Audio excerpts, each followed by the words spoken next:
In case you're wondering and you haven't worked out from the title of the video yet, this is me, and I am a sailor. I do offshore sailing, and I have been looking for a super rugged smartphone to be able to take on board, to be able to do videos and take photos, etc., and make sure I can communicate on board. So yeah, that's me. My name's Adrian, and yeah, I am a sailor. If you're wondering about this super bad approach to showing you pictures, I'm not a professional videographer. It's not what I do. I'm a sailor. I focus more on getting out there and sailing, and than I do about learning how to use Photoshop or Quick Editor Pro or whatever software is available. That's not what I do.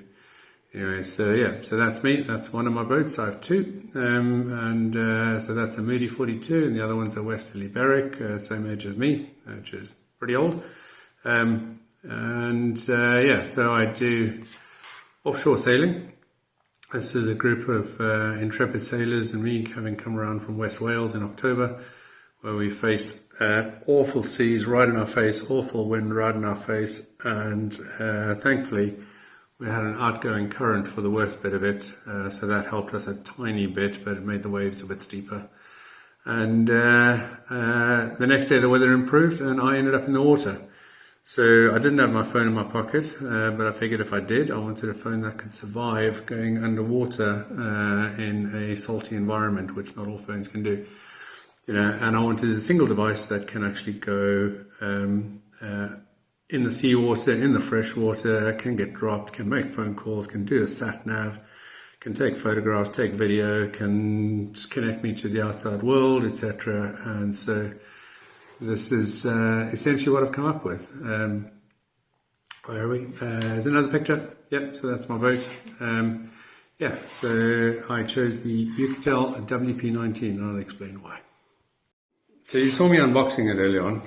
I had it in that box over there, and so I unboxed it early on, and I figured I'd quickly show you a little bit more about this. I'm just going to change places so that the lighting is a little bit better. So the first thing that's noticeable about this phone is it's an absolute frickin' monster, right? This is a beast. It weighs over 0.5 kilogram. It's heavy. It is super heavy, but one of the reasons why I like it so much for expeditions is the fact that all of that weight comes from a battery. So this phone is 21,000 milliamp hours. So that's enough that I can use this as a charging brick to be able to have an external power bank to be able to charge another tablet. I can charge lights, I can charge another sat-nav device, I can charge anything basically that plugs into USB-C. I can use this to charge that. I don't believe you can jumpstart a car with this, but I do have another device for that, which is more or less the same size, and I can jumpstart the 4-litre diesel engine in my boat probably 5 or 6 times using that, if not more. So yeah, so 21,000 milliamp hours, which means that I can basically have sat-nav running on this thing 24 hours a day for quite a long time, actually. I think the standby time on the standby time is absolutely monstrous. It runs into the months. I'll get the specs for you. Give me a sec. Yeah, so hi, there's me in the reflection of the screen. Hello.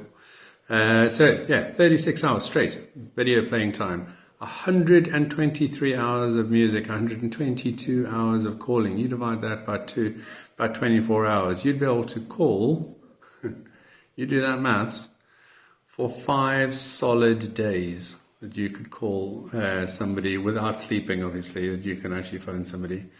And it can go on standby for 2,252 hours, so 2,250 hours. That's on standby for, what does that work out to, 9 days, 8 days that it can go on standby for. That's huge. No, more, 100 days. Anyway, you do the maths, drop the notes in the comment. What does that work out to in hours per day? Yeah, no, that's huge. 2,200 hours that can go on standby. I think that's something like 90 days. that it can go on standby. So yeah, absolutely monster of a.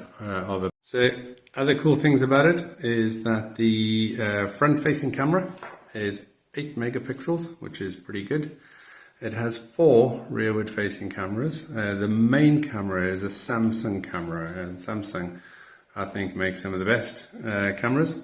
So that's a 64 megapixel Samsung camera, which is massive. Then in addition to that, it has a night vision camera, which is a 20 megapixel camera made by Sony. So what's cool about this brand, Oukitel, is that they've mixed and matched from other manufacturers. And then it also has infrared emitters and an infrared camera, so you can actually pick up all sorts of things. You can shoot infrared images. I'll get you some images of that in a sec. So infrared images and also night vision, so you can take it on safari. You can take pictures of wild animals. If you're camping in a place like Kenya or South Africa or Zimbabwe, and you're in a tent and you want to go out for a wee and you can't see anything, you can actually use this camera to do a quick inspection to make sure that if you go under a tree that there's not something else waiting for you in the bushes. So here we go. This is actually on their website, so if you have a look at Oukitel, oukitel.com, you can actually have a look at this camera. There are loads of other phones available from them. I chose this one because of the massive battery pack. My other option would have been the Oukitel WP19, which has 15,000 milliamp hours, which is pretty good, but also does 5G. And that was a real toss-up. I opted for the extra battery over the 5G, but I think if I had to go through that decision again, I might actually go for the other one, only because I've actually got quite a lot of backup power as well. But 5G connectivity offshore is actually pretty good. So anyway, so yes, saltwater environments, freshwater environments, it's pretty good. It shoots in 4K, video in 4K, which is obviously the sort of go-to thing these days. Then it has the night vision, so you can see the night vision, you can see what's going on. You can take some really nice shots, moody shots at night, which is quite nice if you're into that kind of thing. And then obviously for the infrared capability as well. So I imagine that this is probably in some kind of game park. The guy didn't accidentally get up and go for a wee in the middle of the night and come across this fella. Yeah, so pretty cool shooting stuff. I do love shooting camping scenes and especially nightlife with the stars, etc. at infrared. That's pretty cool. And then things like flowers and what have you.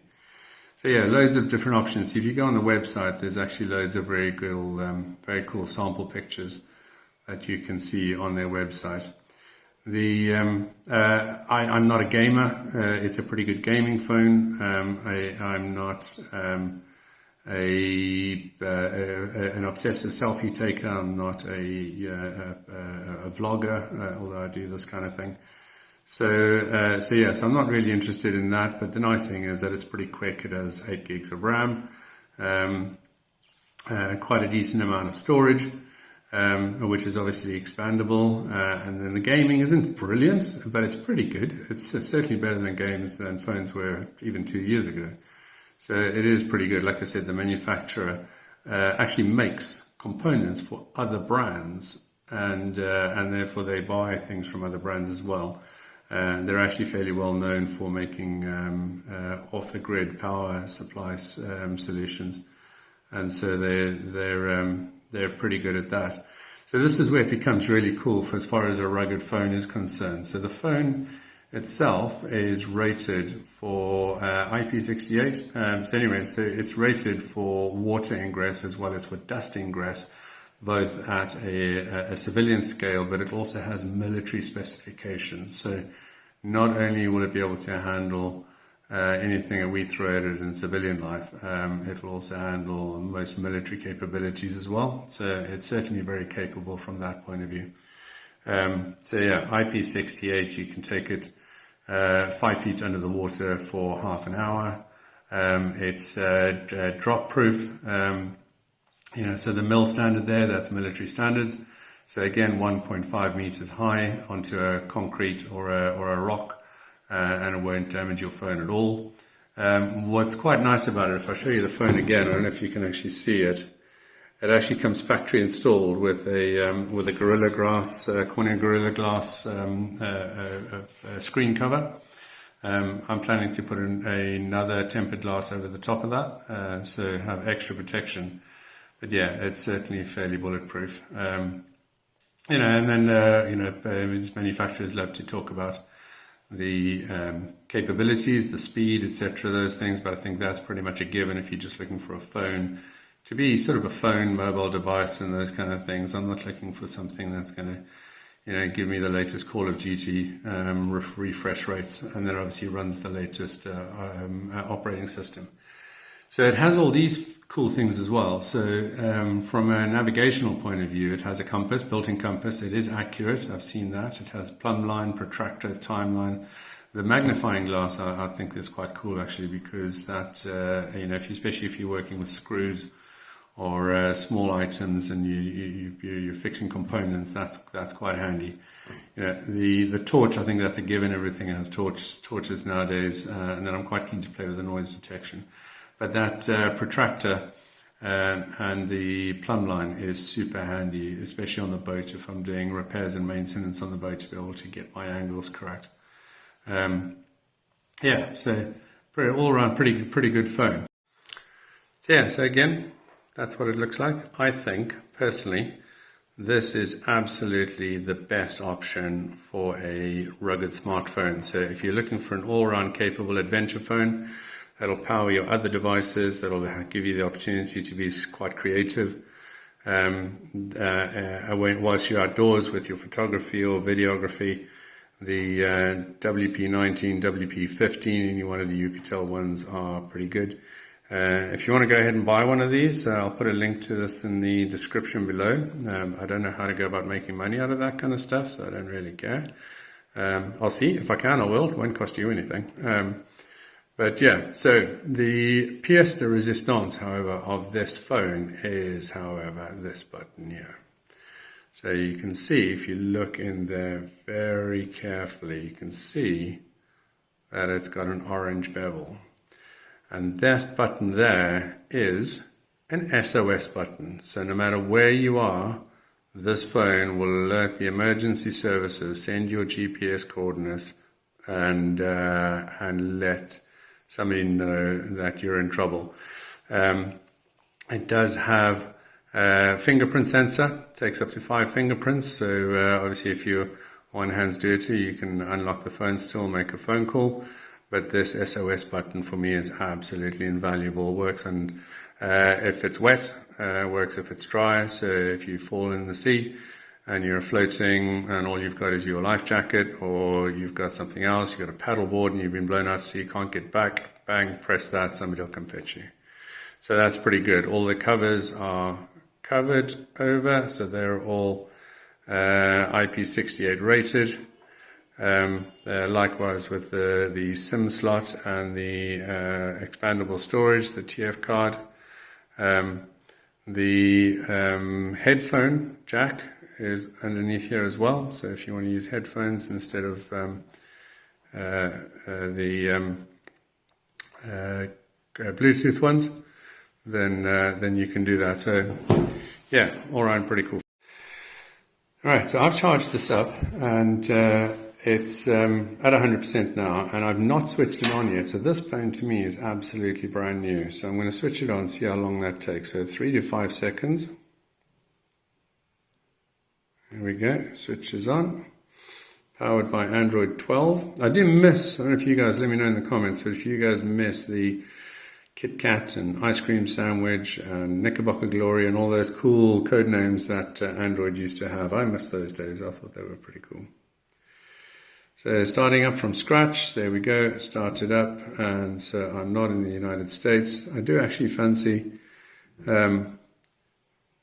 choosing English for South Africa, but I think I'm just going to go for United Kingdom because the Poms like it that way, and then we'll start.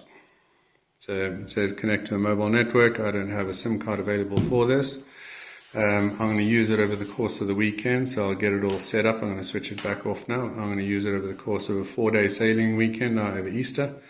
And I'll periodically post videos and photos, etc., of the things that we take. And we're going to be doing night sailing and also goofing about in the water, etc. So I'm quite keen to put this through its paces and take photographs of the mob that's going to be on the boat. All right. So let me know what you think. I'm going to switch this puppy back off again, and I'll post this, and I'll post a link in the description. I hope you enjoy it. Let me know what you think. There are obviously lots of phones out there that can do things that this phone can't do, but there'll be like individual capabilities where it can do one thing, like you say the iPhone 11 or the iPhone 12 is better because of this feature, or the Samsung Galaxy or whatever is better at that feature.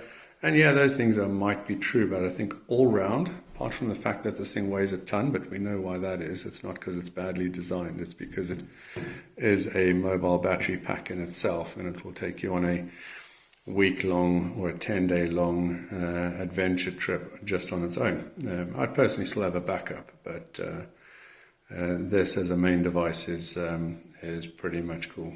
So let me know what you think, and give us your thoughts. And if you're looking forward to seeing the videos and the photos that we're doing of the sailing trip now over Easter, it's going to be 3 days long, or 4 days. It's all the way from Friday all the way through to Monday. So if you're keen to see that, then subscribe to the channel, and we'll keep you posted. Yeah, so this is me. Thought I'd quickly just sign off like this. This is me when I'm not in sailing mode. I work in IT full time, and in my spare time I take people out sailing who have issues with depression or PTSD or anxiety, any kind of struggling with just sort of day-to-day life. I've been through that kind of stuff myself. I lost my mum to severe depression. I've lost friends to severe depression and PTSD. Not just because of suicide, but also alcoholism and substance abuse and drugs, etc. Just making bad choices, having left the military. So, so that's what I do in my spare time. I work in IT. You'd think that I'd be super switched on with video editing and that kind of stuff, and if I had time, I would do it, but I don't. So, subscribe to the channel, drop a line, say hi. Look us up on Facebook as well, Sailing with the Weirdo on Facebook, and also on Instagram. And reach out and say hi if you want to know how you can support the cause. But yes, I have that Moody 42 and a Wesley Barrick 31. And if you're in the south coast of the UK, or you're travelling to the south coast of the UK anytime in the next few years, give me a shout. I'll take you sailing. All right, take care. Bye.